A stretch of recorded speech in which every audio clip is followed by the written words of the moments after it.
Tenemos un rotor con 3 polos y aquí tenemos un rotor con 12 polos. Es importante notar que el número de delgas que tenemos en el colector es igual al número de polos que tenga el rotor.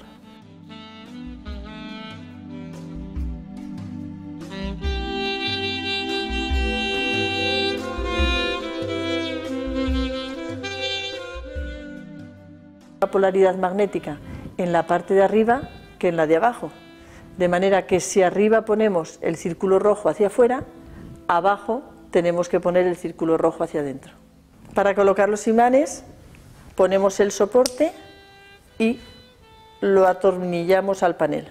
Al colocar los imanes utilizaremos un disco de referencia que nos hemos montado el estator, quitamos el disco de referencia y elegimos uno de los rotores.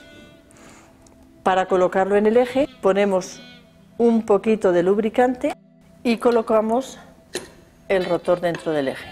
Es importante comprobar que el rotor gira sin chocar con la estructura exterior.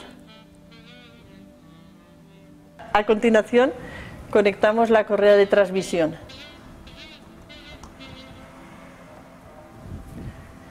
Esta correa va a permitirnos transmitir la energía mecánica de rotación a nuestro generador eléctrico. Por último, vamos a colocar el soporte de las escobillas.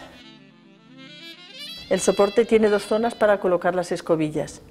Si las colocamos aquí, harán contacto con las delgas, y si las colocamos aquí, harán contacto con los anillos deslizantes.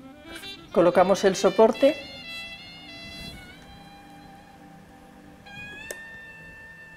y una vez que lo hemos colocado, lo fijamos con este tornillo. Tomamos 2 escobillas y, como vamos a construir un generador de corriente alterna, colocamos las escobillas sobre los anillos deslizantes. Ahí está. Finalmente, conectamos la salida de las escobillas a 2 puntos cualesquiera de conexión. El generador ya está montado.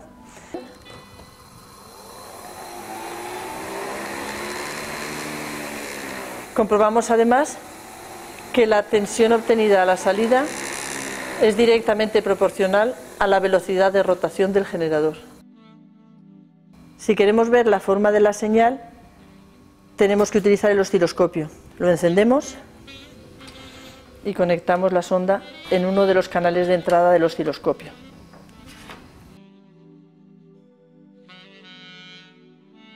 Como podemos ver, al aumentar la velocidad de rotación, estamos generando una señal de corriente alterna. Evidentemente, la frecuencia de la señal obtenida depende de la velocidad angular del rotor.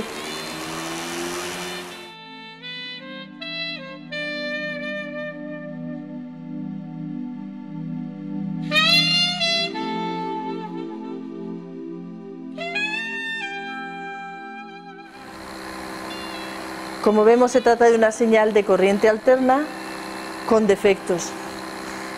Estos defectos los podremos quitar añadiéndole cargas al generador, que nos harán un efecto de filtrado sobre estas señales. Con esto hemos construido un generador de corriente alterna. Ahora queremos construir un generador de corriente continua. Para ello, tenemos que cambiar las escobillas y ponerlas en las delgas. Quitamos las escobillas y las conectamos en las delgas.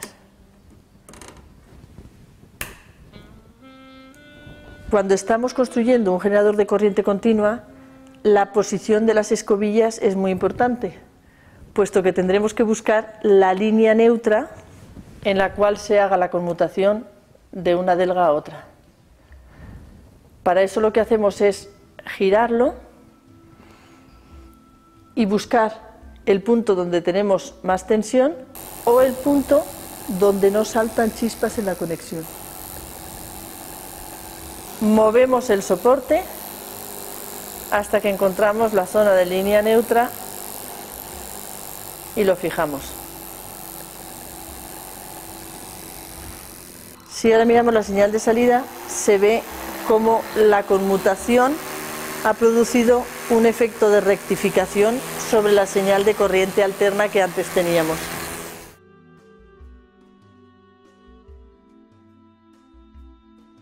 Hemos visto la salida del generador cuando está trabajando en vacío, sin que circule intensidad por el rotor.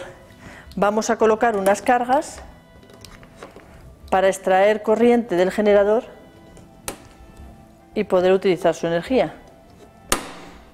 Para cerrar el circuito utilizamos este tipo de piezas.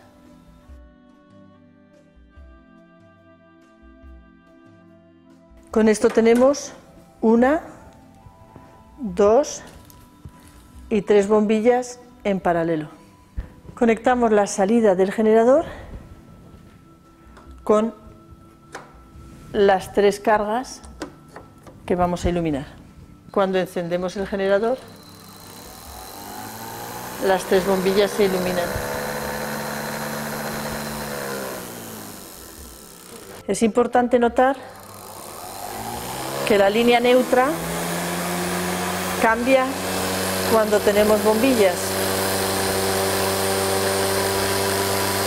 Y de hecho, cada vez que pongamos una carga, tenemos que volver a buscar el punto donde no tenemos chispas. La línea neutra cambia porque al encender las bombillas circula intensidad por el rotor. Eso crea un nuevo campo magnético que modifica el campo magnético que teníamos al principio. Como hemos visto a lo largo de la práctica, la señal de salida tiene bastante ruido. Es una señal de corriente alterna, pero no perfecta. Podemos filtrar parte de ese ruido colocando una carga a la salida.